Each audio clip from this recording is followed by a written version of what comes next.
Si vous ou quelqu'un que vous connaissez souffrez de douleurs à la cheville ou d'inconfort au niveau du mollet ou encore d'enflures récurrentes au niveau des malléoles, écoutez cette vidéo.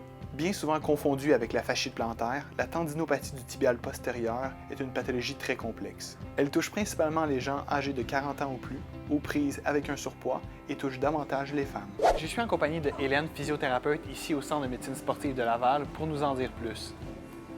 Comme le tibial postérieur agit un peu comme une orthèse plantaire pour contrer l'affaissement du pied au sol, lorsqu'il devient faible ou incompétent à faire son travail, les douleurs à la cheville peuvent apparaître. Voici donc une progression d'exercice pour le renforcement du muscle tibial postérieur. Numéro 1. Avec un élastique placé de cette façon autour du pied douloureux et retenu par l'autre pied, levez avec vos mains le pied vers le haut. Attention de ne pas tirer les orteils en direction du genou. Gardez plutôt les orteils pointés, un peu comme une ballerine. Ensuite, retenez lentement l'élastique qui ramène votre pied vers le sol. Gardez un tempo de 1 pour 3, donc 1 seconde pour monter et 3 secondes pour descendre.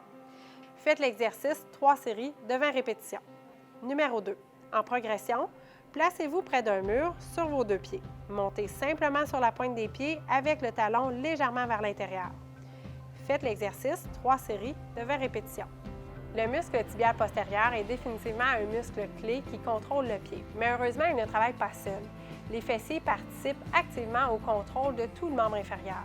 C'est pourquoi il est important, avec ce dernier exercice, de combiner l'activation du muscle tibial postérieur et des fessiers. Numéro 3. Placez-vous de côté, l'épaule appuyée au mur, de façon à avoir votre corps incliné, le pied douloureux étant le plus éloigné du corps. Levez votre autre jambe à 90 degrés devant vous, puis montez sur la pointe du pied en vous laissant glisser sur le mur. Faites encore une fois 3 séries de 20 répétitions.